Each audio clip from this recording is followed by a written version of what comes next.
Good evening and welcome to Tuesday's Encounters from New York. This program is presented every Tuesday at 9 p.m. New York time. My name is Mark Beecher and I'll be your host tonight. Our very special guest tonight is Miss Aura Camacho-Maas. Aura is an activist, teacher, inspirational speaker, and author of the book Uprooting Fear, The Heart's Accidental Journey to the Divine. Tonight's topic to be discussed is the power of spirituality in action. So welcome, Aura, and please sign in and tell us a little about yourself.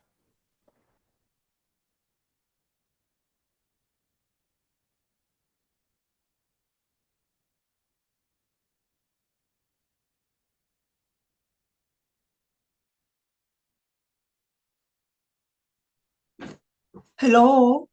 Yes, hello, Aura. How are you? Hi, Mark. Good evening.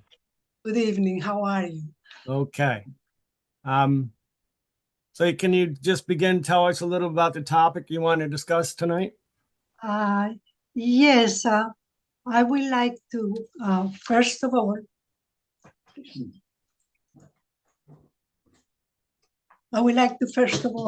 invite, yeah.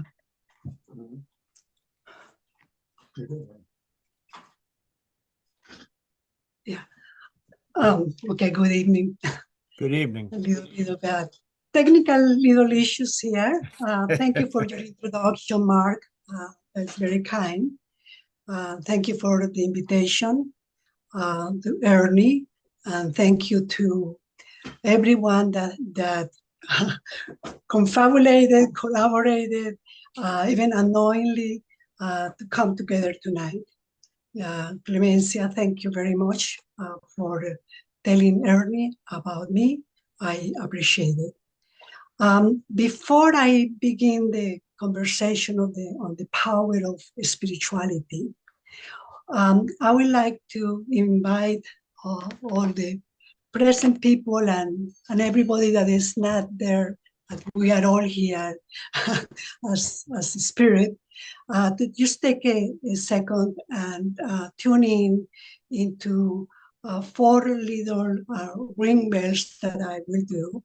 And as you breathe in and breathe out, again, I will go with the little bell. Here we go.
Okay, thank you again for being here. To begin the conversation, I had to go for myself into, I had to go into the definition of what spirit is. we talk about spirituality. It's very common, sometimes not even look at it in a positive light. And yet, as I went and looked at as to the root of the word spirit, what is the meaning of spirit? And I found 3 definitions: wind, breath, and vital force. Of course, this defines everything. I mean, without breathing, we don't exist. Without air, we don't exist. So the vital force is the combination of those things, and we are it. That is spirit. It's everything and anything. So, but what happens when we come into this world? The human experience. I mean, to begin with, the moment that we come out, what is the experience if not one of shock?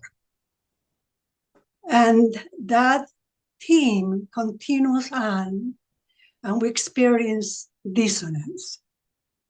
We know that there is something that is above, high above anything that we see and perceive, and yet we also experience the realities of what we call the real world.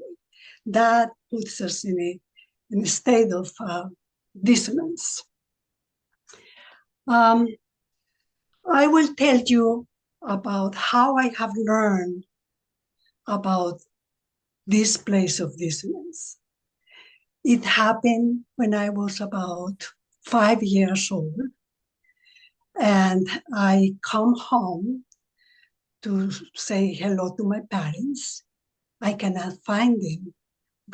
Finally end up going into their bedroom. The door is closed. I open it up, and I encountered my mom was on the floor, and my father was with one knee over her body, and with the other hand, with the hand pointing again to her head. That is how I encountered fear. But I was so lucky that there was another time we moved on. I am about 12 years old. Before, we were living in the city, in Bogota, where I am from, Colombia. And we have moved, my parents have taken me with them to live in a farm, the countryside. And I am so lucky that after all I carry that fear from the initial experience that I just shared with me. And it was enhanced by a lot more of violence and disruption and chaos, emotional, just emotional confusion, I could not go anywhere to find any answers. And I have seen the beginning of the dissolution of my family. My 3 older brothers beginning to leave home due to the violence of my father. Anyway, so we come to this farm, and one night, it's a small little house. One night, I am waken up by this sensation in my body. And I hear that my parents are having a similar sensation. When there was no electricity, so we turn up a candle. To a candlelight, we see millions of ants that are passing through somewhere. It's like an army of ants. And they are just moving through. They are not biting. They're not interested in anything. but just going through, obviously to some, the finest space that nobody knew. I was astonished. And then I was in awe. I was like, oh my gosh. And then I began really looking at them. We had a lot of time because it took quite a few hours for this army of ants to cross through. And so I saw how if one ant found an obstacle, there was always another ant or some other ants that will come and help it move through the obstacle. And I was like, oh my gosh, there is harmony. Look, there is no fighting, there is no anger. They are just helping each other. They are, united. And so I knew about harmony. So as I, went through this experience about the ants, then I realized that what I have felt, going through my body, what woke me up was this energy. The energy I saw, moving them. It was the same energy that I felt throughout my body. So as we all know, energy is not created and it's not destroyed. This energy is always going either in waves or in particles, some place, but it is a closed circle. Energy is not destroyed.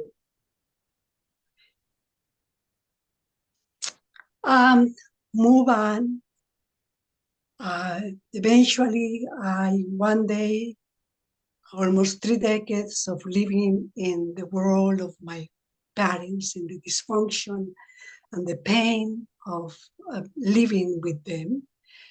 And really, I never questioned living, even though I saw my older brothers of living the house. I really never, that thought never crossed my mind. But one day I was ready. And unfortunately, I was wanted to live with the harmony. I kept thinking in this harmony. I wanted to go with the harmony, not with the fear. And unfortunately, in this whole circumstance about me leaving my parents' home meant that I saw that gun again. And this time, the gun was pointed at a friend of mine, a male friend of mine, that my father was demanding that he marry me. Never mind about that story around that. But the main point was that there was the gun again. But I wanted to leave my parents' home in harmony. That never happened. But I left because I was ready. No guilt, no regrets. I was ready for my next phase, whatever that was. I'm sure that a lot of you can relate to that feeling when, you are ready for something else. You don't know what that is, but you are ready. And so I allowed myself that benefit from spirit. And so I went out even of the country to Ecuador, where I met two great loves. My husband, who is still my husband today. We're talking about now, 40 plus years. And I also saw for the first time the Native American people. Not that they were not present in Colombia, they were, but I just never saw them. In Ecuador, they were right there. And I felt an affection, I felt a connection. Anyway, move on. We come to my husband is originally from the United States. We come to the US to live here. And I encountered the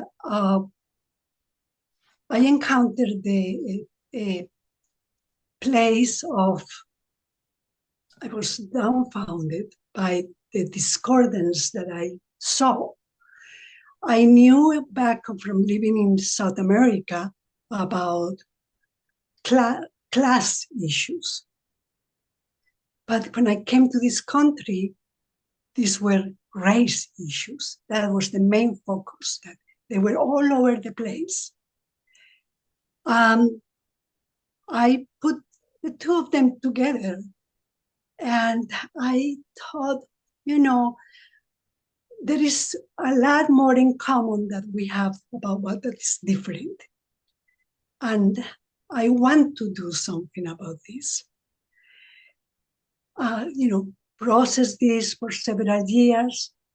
One day, I have already begun becoming a social activist, and I am participating with a whole big group of people. So I am participating in an international festival dedicated to the Native American people of the United States, and I see the group of Native Americans being mistreated terribly for what the content of the event was.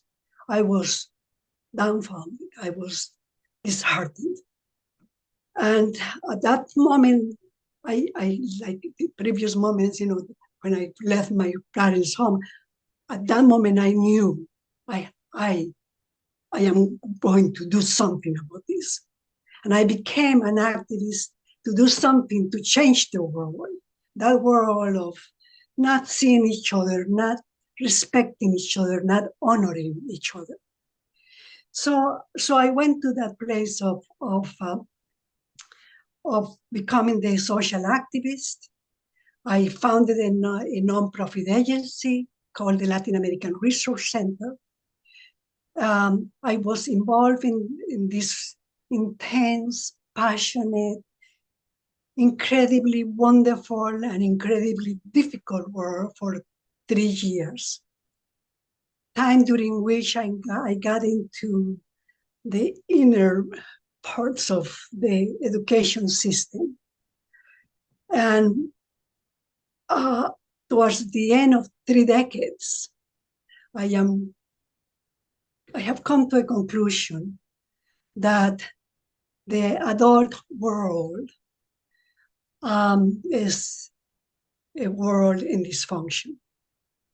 That there is something that even when things are beautiful and we're experiencing them as beautiful, if there is any fear at any moment, if there is any discordance at any moment, we go into fear. And at that moment, we just do away with all the goodness that a social activist, we do. And so I decided I became curious. So if this is happening in the adult world, what is happening in the world of the children? So I went and worked on I created an international dialogue among children 8 to 12 years old. And they did drawings and about 800 drawings. So we began kind of going into the heart of the matter. What is this, the subject matter between all of these drawings? What is it that comes, afloat? And so the children ended up telling that the adult world is full of fear. And when I heard that word fear, I went into a place of, my gosh, the children express this, the adult world is full of fear. But they said it with such hopelessness. They were already just totally, in rendition of that reality. And that, when I heard the words, it was like a knife went through my heart. And I had been, when I was working with the adults, realizing what the level of dysfunction there, I was sensing my work's done. And when I heard the children say, what they said, I went into fear for humanity. I realized, my gosh, where else do I go? I had explored with my 3 decades of work, wonderful, you know, I was being illuminated every time to know what the next step was. My programs were awarded. President Clinton named one of my programs one of the best programs in the nation, to bring the diversity, inclusion, and the integral education process. Again, the program was one of the best programs in the nation. But that was not what mattered to me. I had forgotten that my original inquiry was about the relationship between fear and harmony. So at this point, I don't know where else to go. And that is very painful. I lose my passion. My creativity is gone and my heart is aching. So I become, I am suffocated. And from suffocation, not being able to breathe, I go into hopelessness, just like the children. I think that you may relate to some of what we hear today about the world that we're living in. This world of chaos, where everything is kind of upside down. Some people call it the dark night of the soul. And yes, it is the dark night of the soul. My experience tells me, though, that there is also a dark night of the spirit. And if we go, maybe you can go and visit San Juan de la Cruz's little book called The Dark Night of the Soul. He talks, there is a second step to that there's the dark night of the spirit. Anyway, a little bit more about that later on. But right now, I am in that place of despair. And it takes me, this is all long-term things happening. Nothing is from one day to the next. I'm talking about years in this process. It comes to a moment where I just surrender. And I ask Spirit, show me the truth. It does not matter how painful it might be. Just please tell me. I am writing this to Spirit. Somebody out there, please. I'm writing this now every night before I go to bed. I am asking this question with my whole being is asking this question, not my mind. And I get an initial response.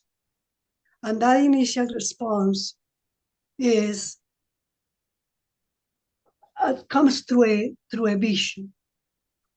And that vision is I am contemplating this bowl. This bowl I acquired in my first trip in the United States to the New Mexico, to the pueblos, northern New Mexico. Anyway, in my vision, and I call it a vision because again, is this bowl, and I have it on my hands, and I am admiring it, and I am admiring it, and I am just focused looking at it, and it begins to rotate in my hands. It begins to rotate, and it increases the rotation and increases the rotation. And it comes to the point when it explodes. And as it explodes, I begin seeing that in each evolution, as it's going around and around, I see civilizations, Roman civilization, and all of its splendor, and then crumbling down. Egyptian, and all of its splendor, all down. Next, going around. again, it goes around and around like that. And again, it finally explodes. And as it explodes, I become the ball. And as I become the ball, I go straight, in a straight direction.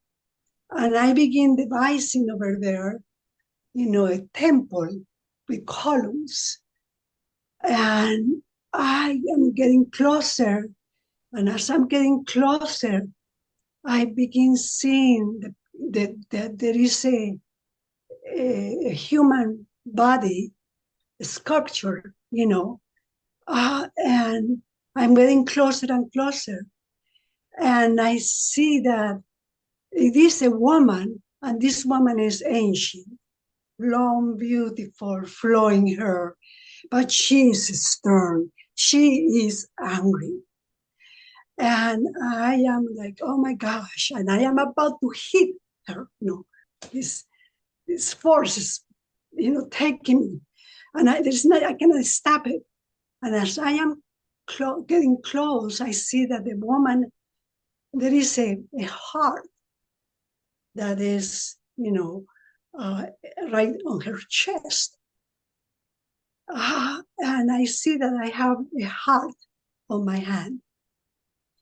And this heart, I realize, oh my gosh, I can put this heart onto her heart. That's how I can prevent, hitting her. And as I do put my heart onto her heart, this angry, beautiful woman becomes absolutely magnificent.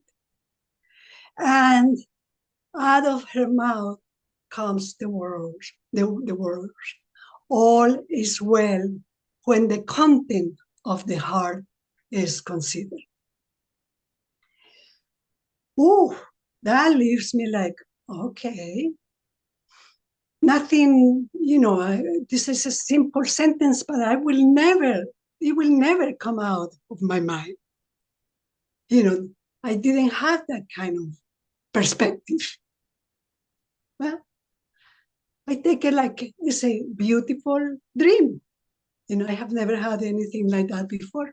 Okay, leave it like that. A year later, and to the day, a year later, my husband is traveling, I am sleeping soundly, and in the middle of the night, there is a second, I call this revelations. The second revelation is just a voice, a thunderous voice, masculine, saying, how long are you willing to see things only half through and remain in darkness? And just like with that power. And of course, I wake up and I am like, oh my gosh, darkness? Seeing things only half through? What is this? Completely, again, I have never, this could not come out of, I knew it could not come out of my mind. There was no way that I could put such a specific, telling sentence that I could not understand, coming from my mind.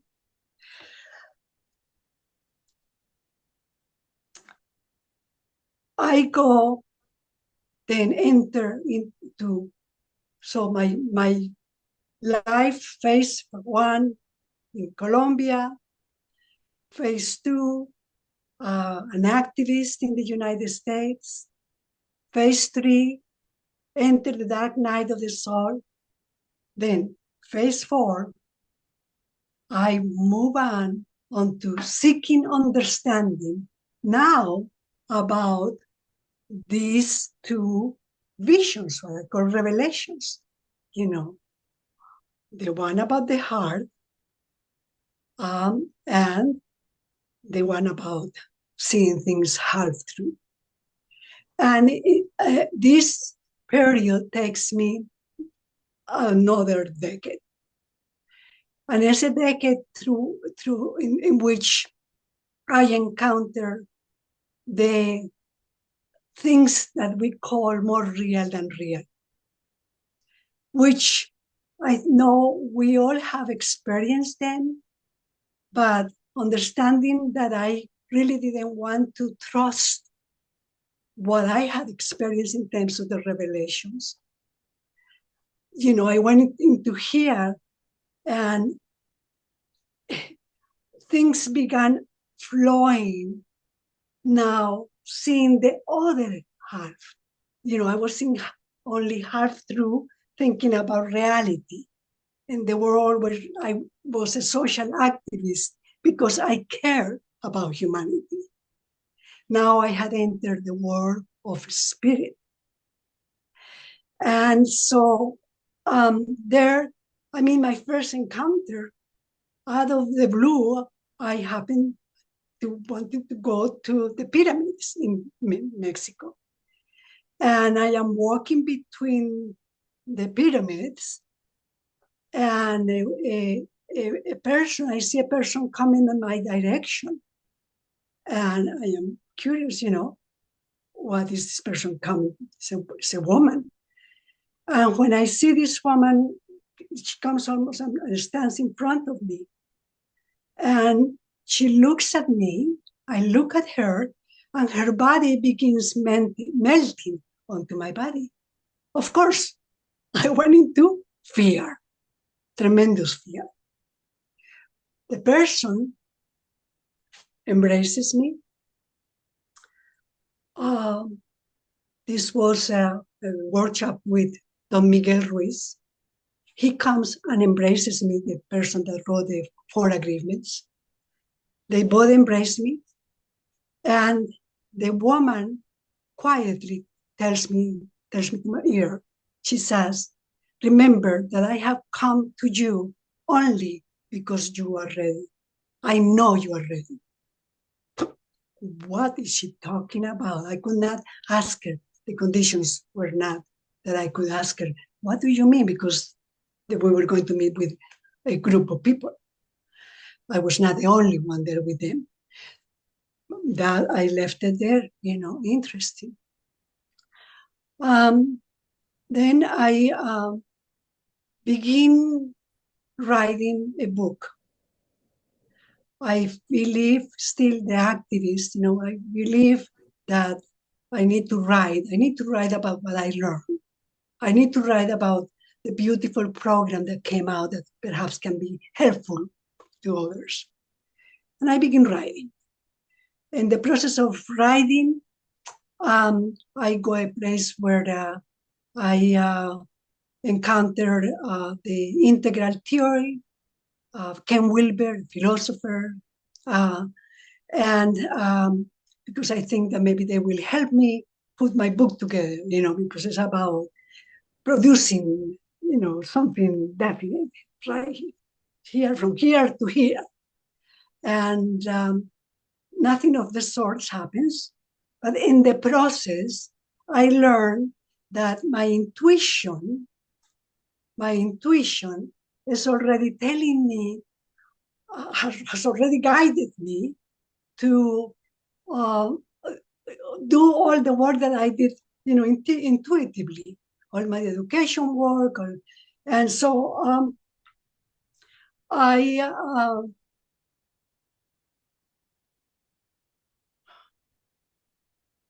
sorry.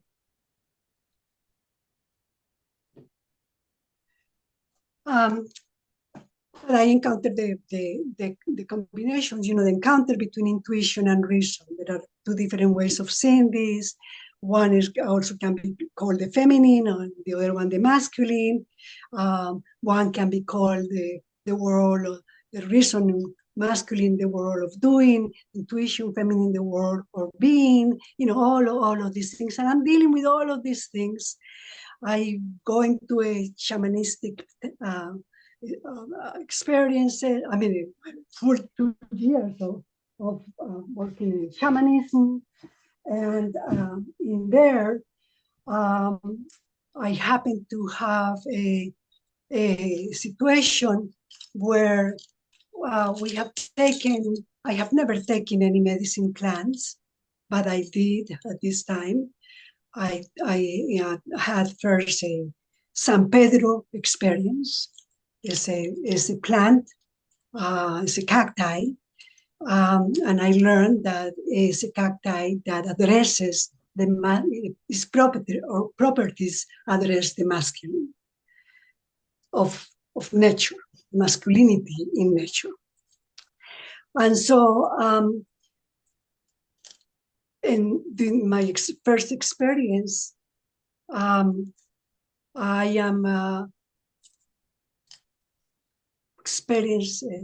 I got into a trance, an 8-hour-long trance, where I experienced the creation of life, where I am one with the elements, wind, earth, air, fire. I am part of the process of these elements meeting and the chaos of creation, and then the harmony of creation.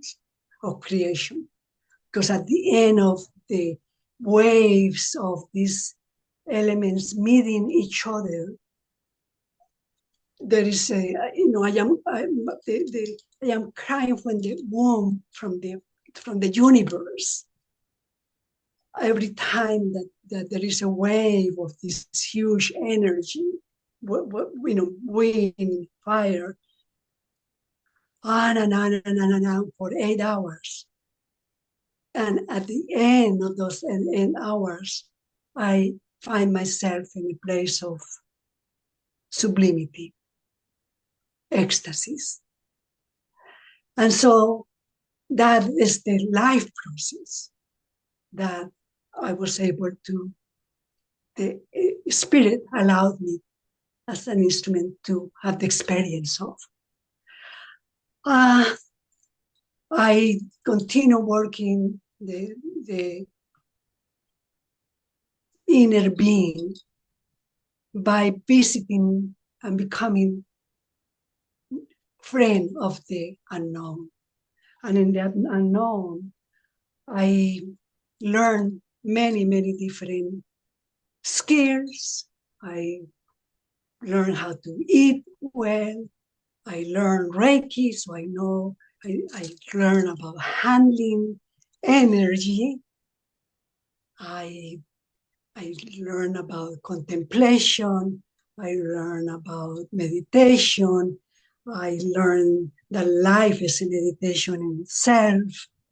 I learned about that life, all forms of life are sacred.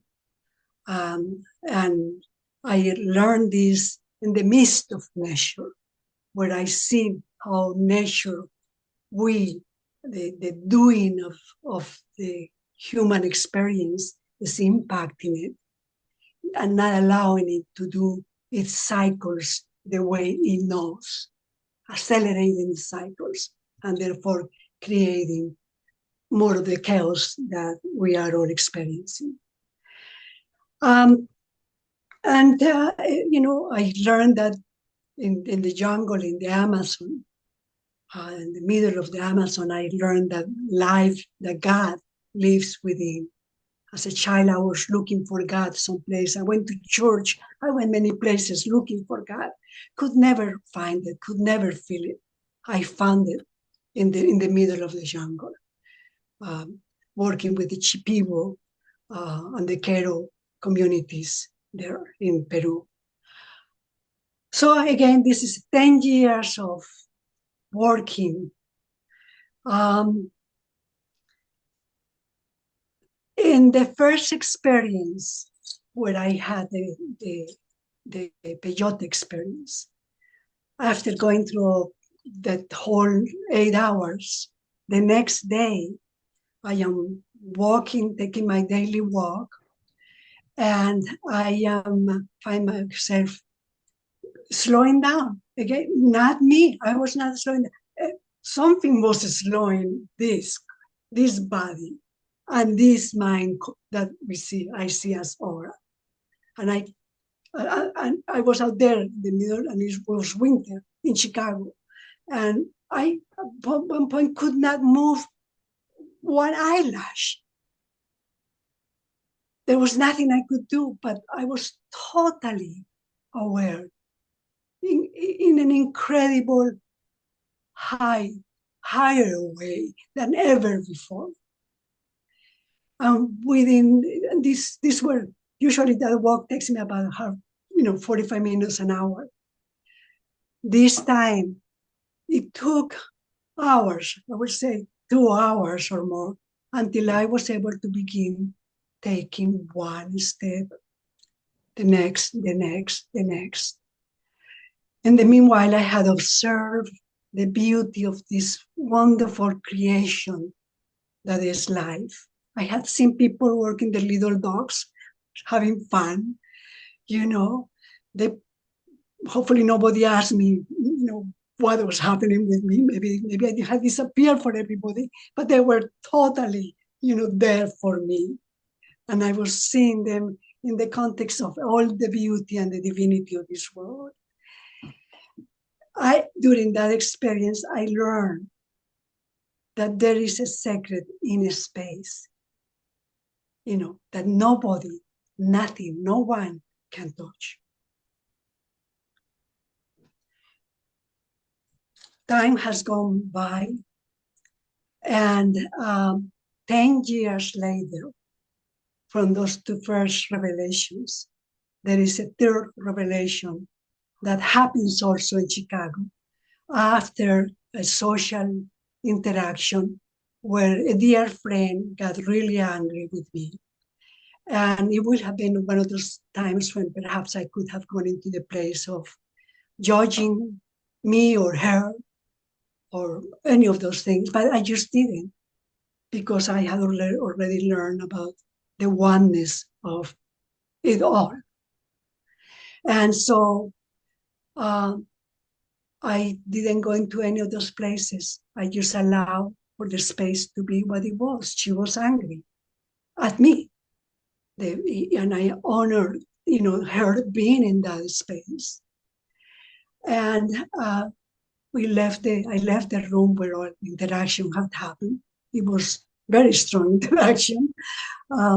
Anyway, not interaction, but she had, been very, very angry. And I had responded again in peace. I was going downstairs from the second floor to the first floor when I hear that voice, that inner voice saying, love is the residual of the process of the one, which I already understood. This is all about dealing with the duality that we all, we think me and them, it, that me and them. There's the duality of it, which is only in the mind, only in and of the mind. And then again, a year later, there comes another revelation. And in this time, the revelation is a second visionary dream. It's a dream where I am around a lot of people. And it seems like they want something out of me. They're asking something. And I like, what do they want? Somehow I think I need to go and get this necklace, which is also an object that I acquired at the same time that I acquired the vase that I used to share with you. And it was the source of the first revelation. In this revelation, I decided that I need to go and look and find this necklace, because it will tell me what this whole situation is all about. Okay. And to find the necklace, I have placed it someplace safe, and I have to go into a basement. And I go to the basement, and it's dark in there. And as I am walking in there, I then see this figure in the darkness. This figure, humongous figure, appears. It's a man, and I get what afraid. I go into a place of fear, but this time I say, "Oh, the man is going to attack me. There's no question. He's attacking me ferociously." And so I grab, so with one hand, I look kind of for the necklace and I find it. And so as I find the necklace, with the other hand, I search and I find a dagger. And when I look back at this man, to defend myself, and now I am armed, spiritually with my necklace and physically, with this dagger. The man has become a ferocious wolf and is about to, just jump onto my body. And I take that dagger and I put it into the throat of the wolf, and it dies. Whew. I leave that space with my necklace, and I find myself in front of a body of water, like the ocean. And I see a jaguar, something coming in my direction. And I see this animal, and it gets closer and closer, and I see it's a jaguar. This jaguar, I say, "Oh my gosh, he's going to come and attack me." But no, I have my necklace in my lip, with me. And as the jaguar comes, he's not going to attack me. He just comes and lays his head on my lap.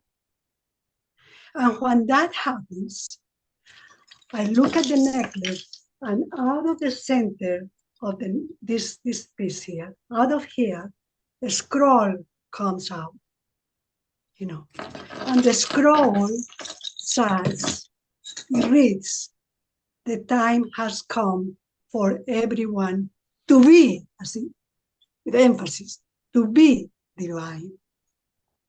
Ooh, okay, I have to breathe in,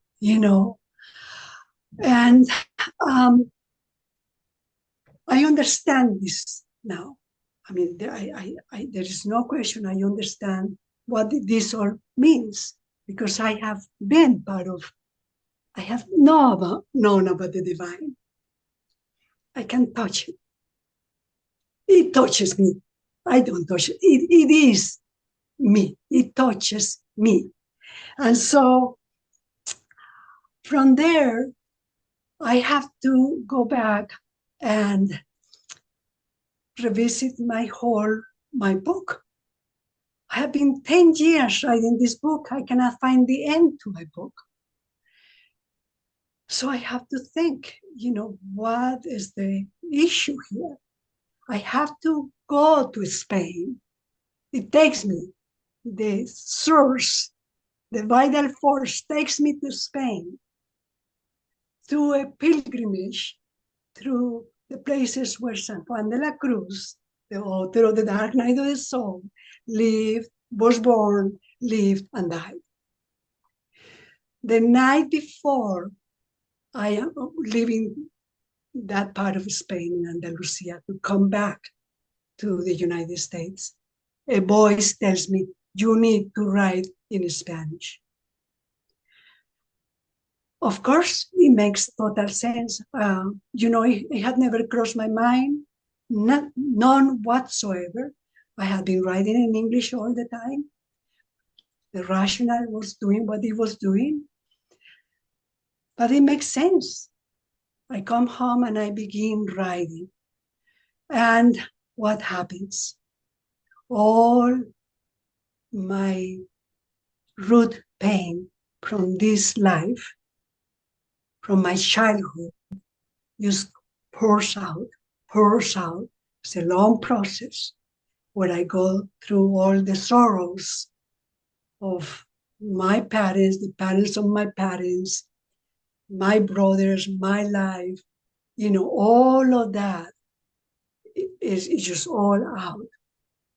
And as I am able to honor all of that experience, then I am at peace and my book is finished.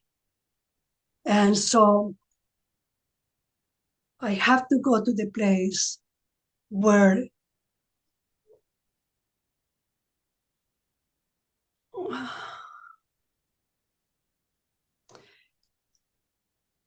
energy is what moves us. Energy is that spiral, moving the vital elements. And that energy, I understood it. At some point, I saw the word emotion. And what does emotion mean? If you break the word emotion, you see E equals energy. Motion equals movement. So everything is energy, emotion. All our emotions are energy. And when we have not consciously gone to the place of the heart in this lifetime, whatever we might have there that we were not able to process, perhaps at the time, like it was my case. All of that energy is stuck, in the heart, which is the engine that moves the energy through our body, mind, and who we are, our essence. It does not, so it moves through the body and mind, and it does not allow our essence to come through.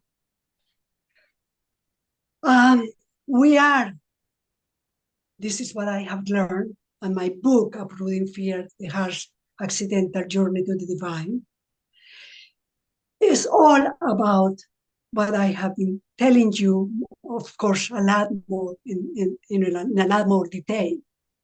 But I have learned through my almost more than 7 decades in this experience, in this life experience, I have learned that we are instruments and essence of spirit. There's nothing else outside of that. We are facing the dark night of the soul as a collective because we are in the process of understanding this, and I appreciate so much anyone that has given attention and has come tonight, and anyone that will come to see this presentation, this talk, anytime, anywhere that it finds you. Because we are dealing with our essence. We are dealing with handling this instrument that we call the I. The I is all of us. And in that spirit is that I came to you tonight. Not me, again, the spirit that passes through me. Now I open this to any questions, any comments, whatever you may want to offer.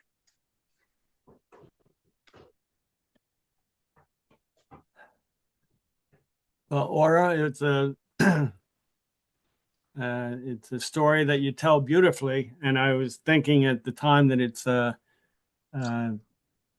it's similar to the great mystics that have received the spirit throughout our history. I'm talking about the great mystics, Jesus and Muhammad, and the great religious spiritual leaders of our world.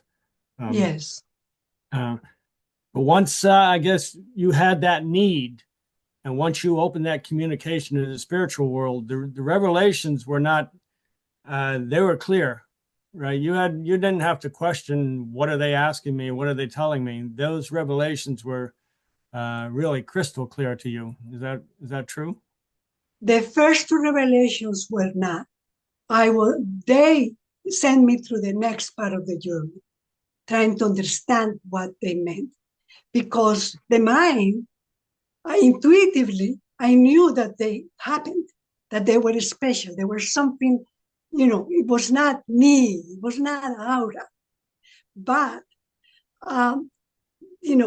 the mind does not want to accept that.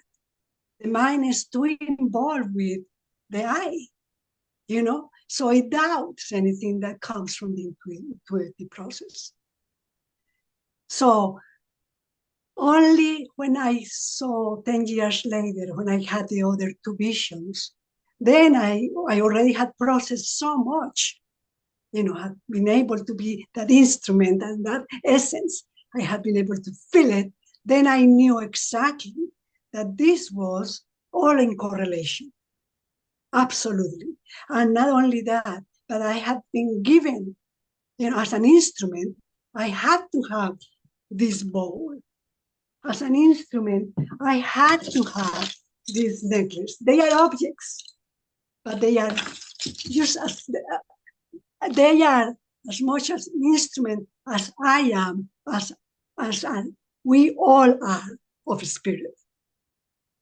And what this is a complete mystical experience, and that does not make me a special person. It is a mystical experience, and that's what counts. It's a mystical experience in the sense that the mystics explain a complete, a mystical experience.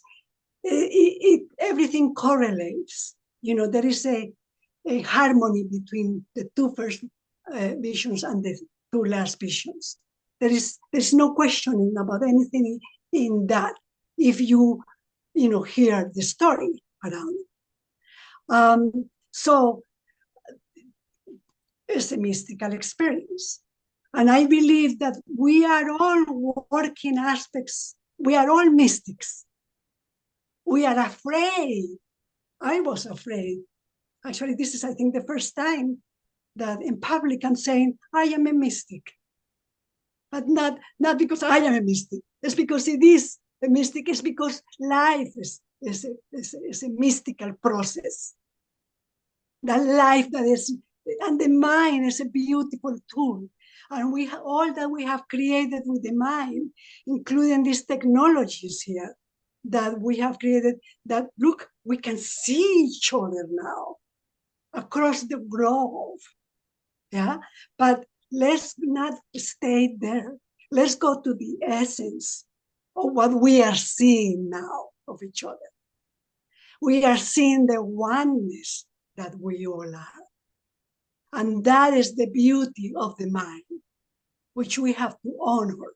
But the mind has to give the space, just be the instrument, so that we can move from doing in the world to change the world and become who we are, to be instruments and essence of spirit. Allow for that. That's what this technology and the good light is to give us. But we only can make that happen. It is us that should not be so busy with all the social media and all the artificial intelligence and blah, blah, blah, blah, blah. All of that is beautiful as an instrument, but it's not the essence. The essence is represented in the power of the spirit that gives us the creativity, the inspiration to do more, to be, not to do, to be who we are. Anybody with any questions? Well, as the revelations, I guess, gave you some challenges, it became some questions within you. They said, okay, that's a challenge to me. Did that become all consuming, or was that just something that you had to incorporate into your daily life? Every facet that I have shared, including my childhood, becoming an activist,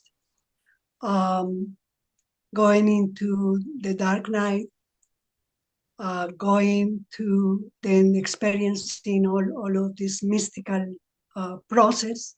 Each one of those has been a total consumption of this being. Nothing has been bits and pieces of me, this and then me over there. My husband, we lived in the last part of his working life in Brazil. And when he retired in 2012, I was already in the midst of all, right, in the midst of the dark night of the soul.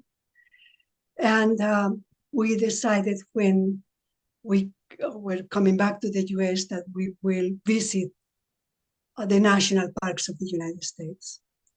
And we have visited like 58 national parks.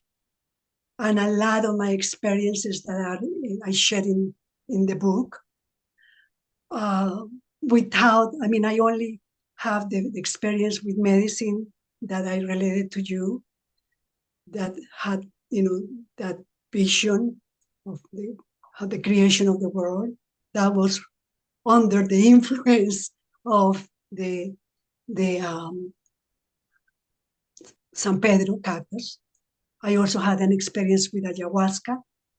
And that is the feminine, is the plant of the feminine, properties of the feminine. All of those experiences traveling through the national parks without any plant medicine, I have had the most incredible experiences passing through this body. So no, I'll tell you that every bit of these aspects that I have shared, every bit of my life has taken all that is here. I have not been able to be at any other place. When I was doing my education work for 3 decades, all of me, every body, mind, and soul was there, totally. So that's what I know of my experience of life. That's a very nice question. Thank you, Mark. Now there's. I wondered if you could say a little more about about being a friend of the unknown, and sort of the practical application of that for the rest of us. Friend of unknown. Well, we have to remember that really everything is the unknown. If we take it from the experience that we are this separate being here, aura and the world. Yes, that world out there is the unknown. If we allow to be the instrument of spirit and the essence of spirit, there is no unknown, because that essence is energy. Energy is not created. Energy is what it is. And all of us and everything around us is energy. And in that, there is that energy is also an intelligence, a superior, the higher, what we call the higher self, what we call God. I am honoring the religions, but I am not speaking in religious terms. when I speak of God. To me, God is this essence, this being that is everything, anything, anywhere, eternally. And so in that place, there is wisdom. And if we go to a place of quiet, which nature gives us, only nature can give us that power. Nothing else will. And it's a power where it informs you. It does not come through books. It does not come through even me talking, right now. It comes only by your opening up and becoming and allowing essence and the energy to be fluid. And as these revelations come, they just calm down. When, one last thing in my presentation is that we come with learning that I have dealt with lately, much lately, like only a year ago, even 6 months ago, where I see that responsibility, if you go to the root of the word, responsibility is response plus ability. Yeah. So if you see that, our main responsibility is to activate the fluidity of this instrument to be essence. And in that sense, we are doing everything that we, whatever our interests are, in this world, but that they come from that fluid space. And if they do, there is no us and them.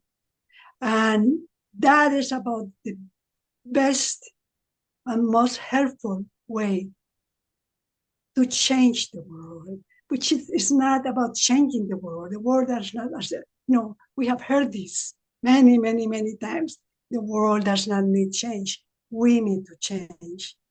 And what we need to change is how we see ourselves. What we need to change is just to honor ourselves. And again, a place of quiet every day, eating well, eliminating sugar.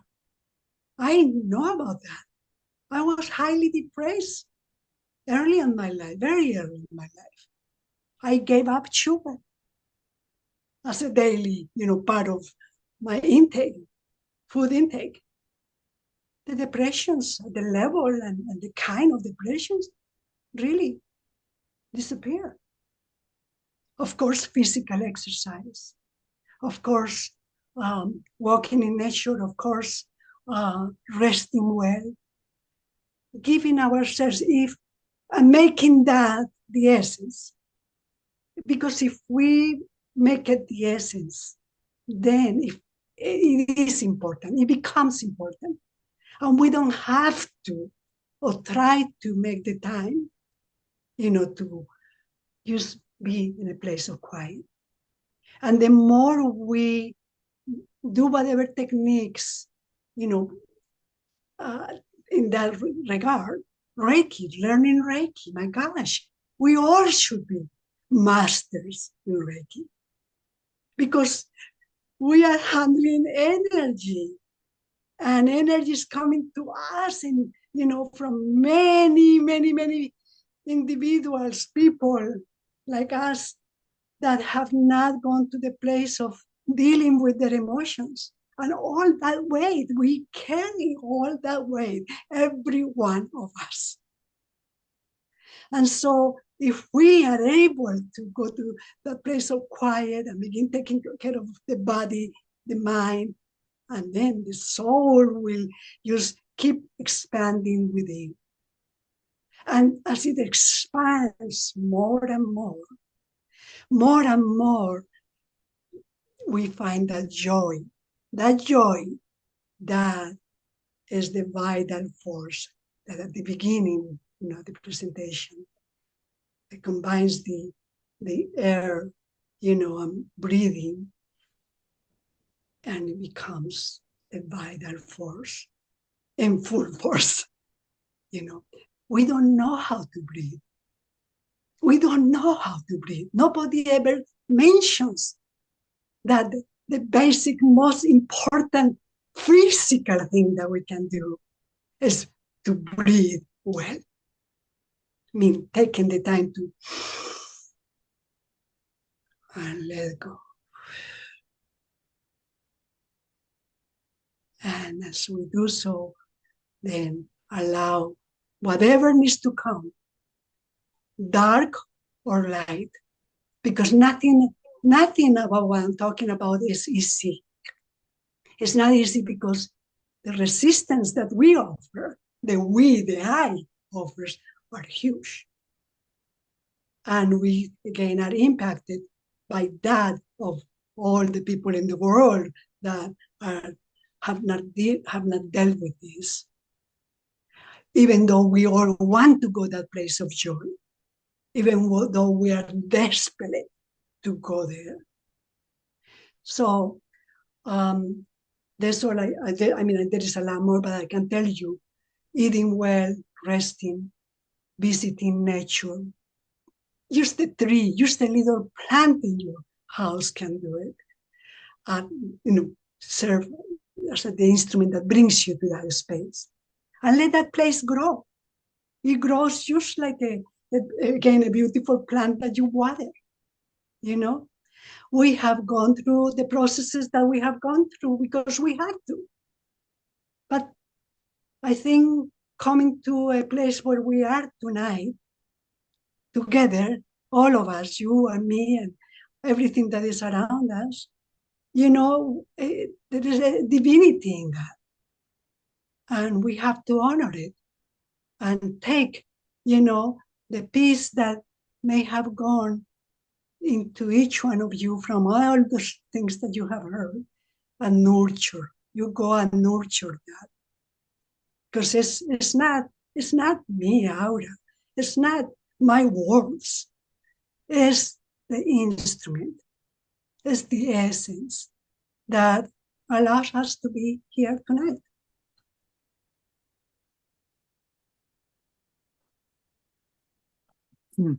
I think as I was listening, you said in your early childhood, you would ask the same question every night, same question, and you sort of open that communication to the spiritual.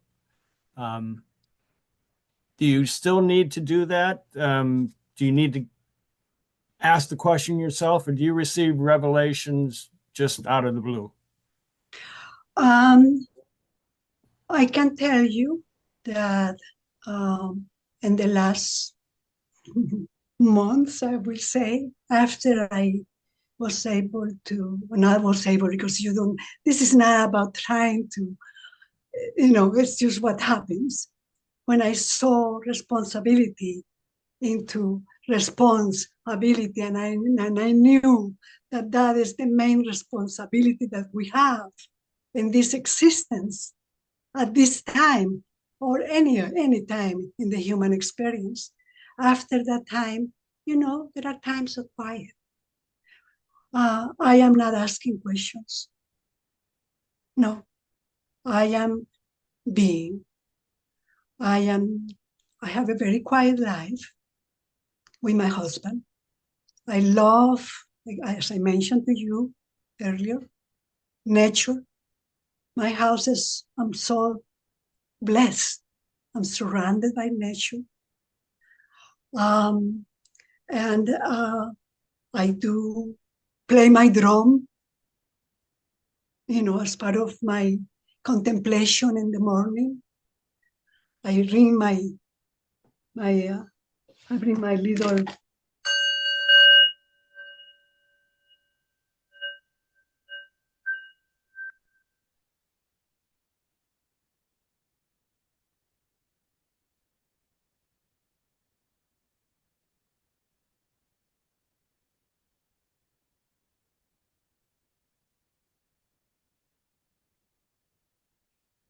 I go to that space.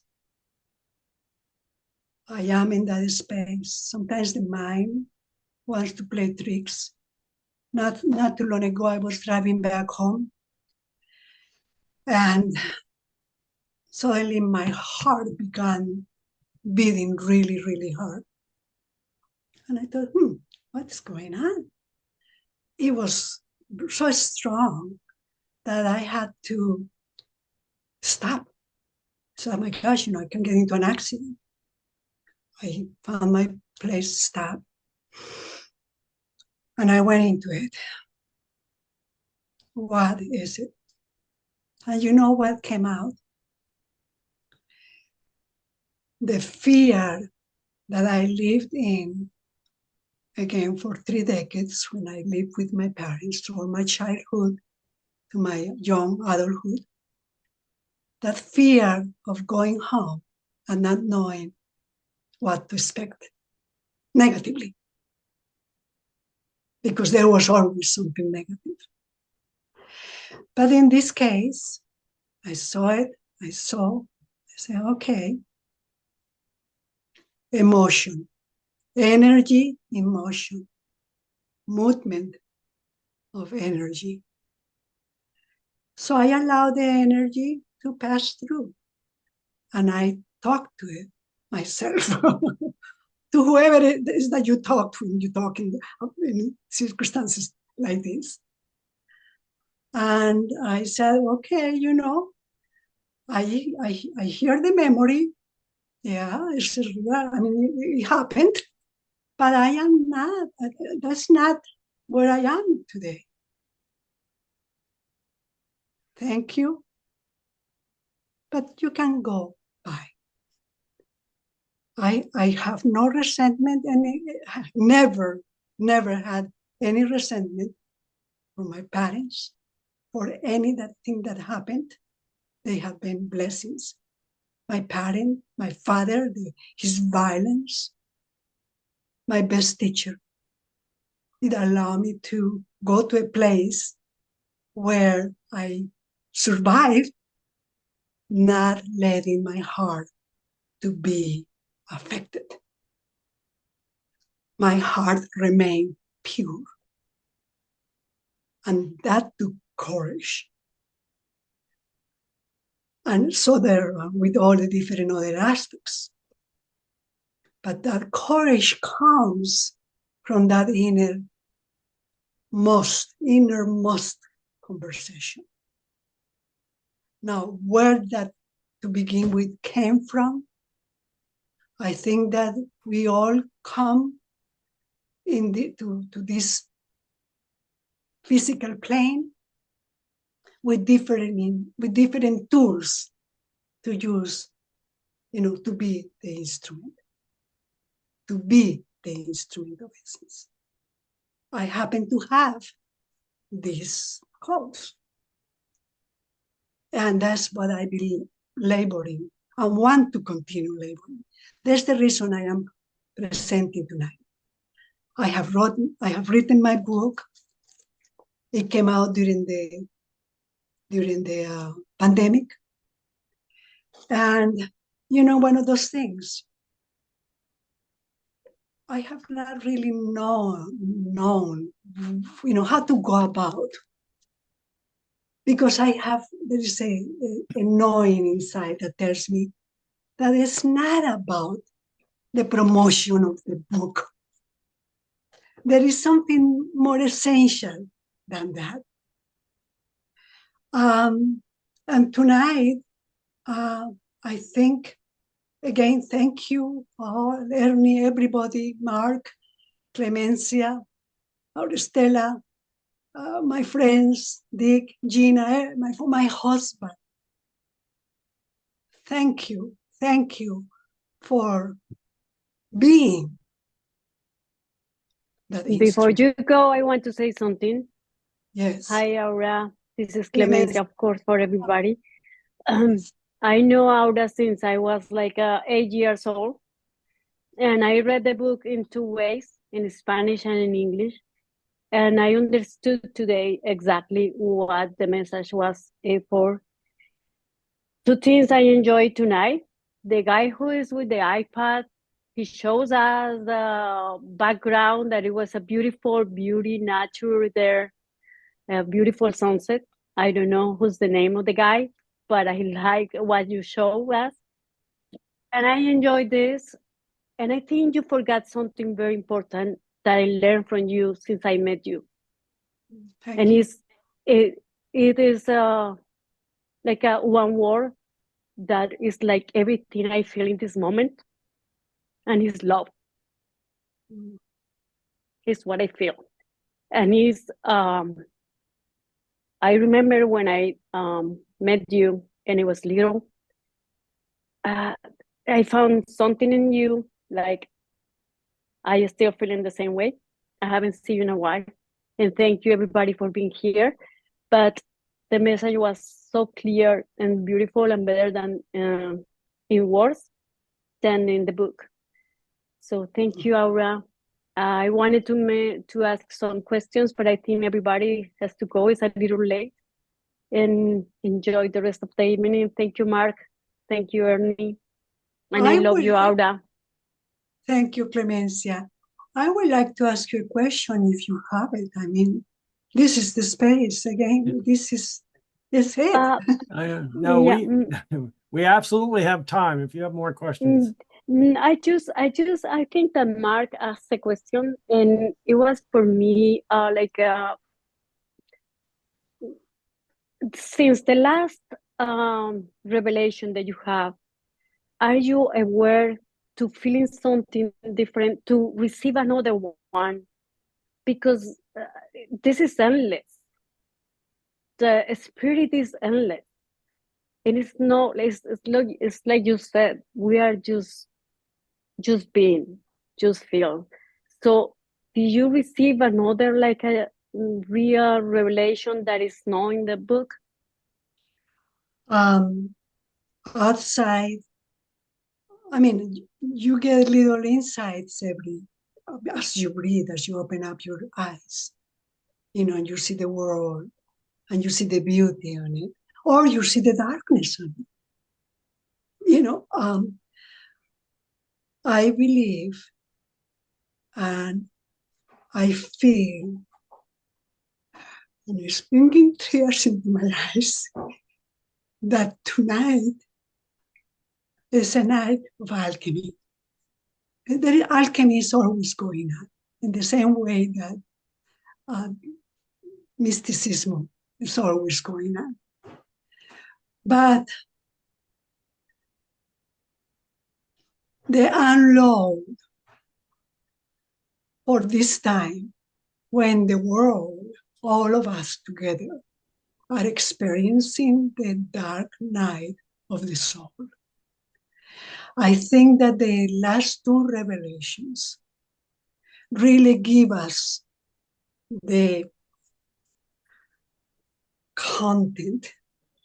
They are the instrument, but also the essence of what we have to work with.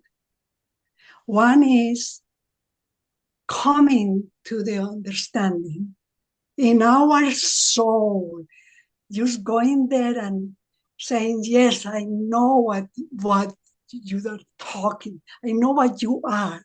We are oneness. And we are oneness, all of the human species, all of the other species, and everything. I mean, everything is together. Okay, there's the oneness of it all. We have to know that in here, feel it, live it every day. That's a powerful learning. Okay. And then the second one about the time has come for everyone to be divine. Now, to be divine, that you send us back, we correlates that to be with the to do, which is what is also contained within the dark night of the soul that we're living. Because we have been so focused on the duality that we perceive, that is not real, and we have this the material world, and we have to fix it. And so we fix not only the material world, but let's just go and fix everybody else. It's not about that.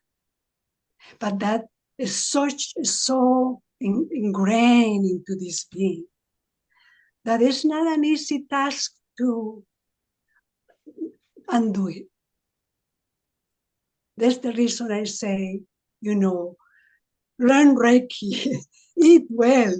I mean, really well, like fruits and vegetables, drink water, okay? And exercise and love nature and all of those things. And do it in a little bit larger and larger portions. Again, if it is important, you are going to give it the time. But you have to train the mind, okay? Calm down. You have been very helpful. Love you. Allow me to be. And expand more and more and more that space. So I think that the last two revelations really, for the time that we are living in our human process, I think that they are the most critical thing that there is. They are not saying anything new. None of this is new. Because again, the wisdom is eternal. And what is being pronounced is that eternity. The human civilizations are, as I saw in the dream, that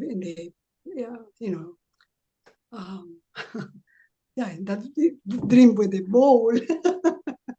The word escapes my mind in the visionary dream. Those civilizations have this truth. This is what we have lived over and over and over and over and over again. Okay, but now we have come to such place of realization in the material world that again we have all this technology. We have a web out there that is capturing everything. All of this. We can find any of this in anything that has been said. You can find it on Google. You do a Google and you will find all kinds of stuff about what I have said. But it's not about that. What we're talking about in here is, again, about activating this essence, this instrument to be. For the moment. What is that this moment is calling for? How is it that we are going to relate to the material world in a different way? How is it that, and we are in a dangerous time, again, we have to do this work.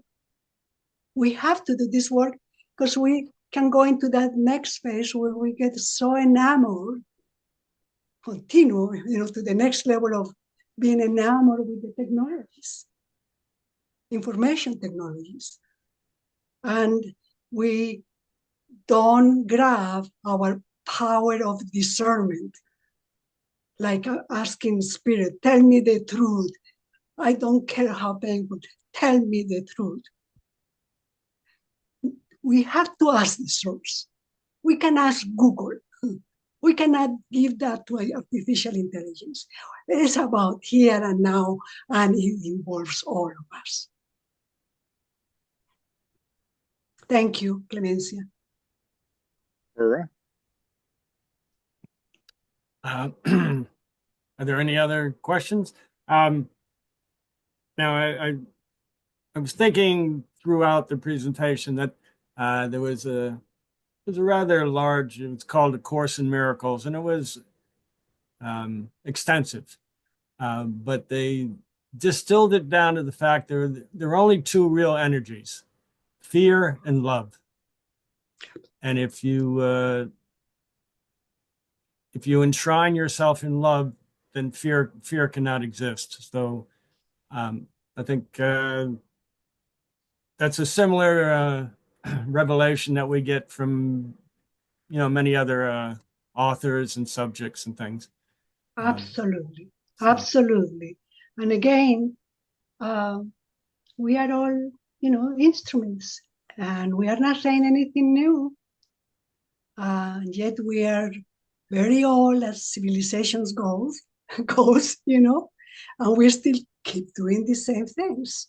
And there is a lot of pain in the heart. And pain will not allow love, essence, God, spirit to be. It's just the way it works. And we are right in the midst of it. It's a beautiful responsibility that we have. I mean, the responsibility is asking us to be, as they say, many people have said it, to be the observers and the observed. That is the difficulty that we are facing. And it's not a light difficulty. But the resources are there, absolutely and completely and totally, for all of us. And we might be able to grab it from this point, and another one from that point, another one from that point, another one hearing the words of such presenter, such a person, like speaker. You might hear it from there. It might come from anywhere, or it might just come from within. The quieter you get, that is the real answer. Because the words that you hear from me tonight, will bring you to your own space because there is a remnant of that there. It might be obstructed, but it is there. And what form, what kind of emotion? Yeah, love encompasses everything.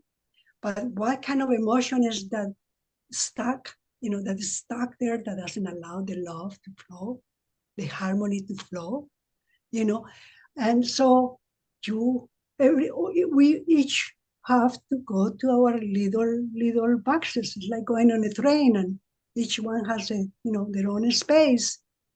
And, you nurture that space or not. And that defines your human experience. And as a collective, it continues defining the world, the human world.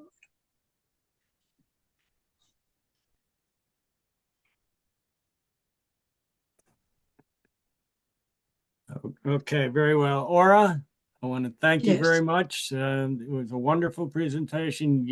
You presented it beautifully. And I look forward to reading the book. And well, it was on such short notice, I didn't have time to read it before the interview. So I look know forward it to was reading it. Yes, right. So, short notice for all of us. yeah. So About the book, I would like to say that I am in the process of putting it out in Spanish. I know Clemencia was able to read a manuscript that has gone through some phases, and so there will be a book in Spanish sometime in the very near future. I think that this one, for now, that I feel that with this presentation, it has come out into the world. I mean, it has been there, and people have read it, and I have my website, all of those things, www.auracamacho-maas.com. That is my website. You can go and visit. But I feel that it's like, again, I feel no, it is out now. The book, the content of all of this is now out. I have made presentations before, but I have never felt the way I have felt tonight as an instrument and essence. Thank you very much, everybody. Thank you very much for the opportunity to be in love, in harmony with all of you. Thank you. Thank you, Aura. We appreciate it greatly. And to other listeners, next week on Tuesday at 7 p.m., we will have another interview, which would be interesting. It's just important, I think, that we put some time aside to have a discussion like this, to listen to a person like Aura, sort of uplifts us and keep us going in the right direction. So thank you very much. Thank you. Okay. Good night. Bye. Thank Thank you. you. Good night. Bye.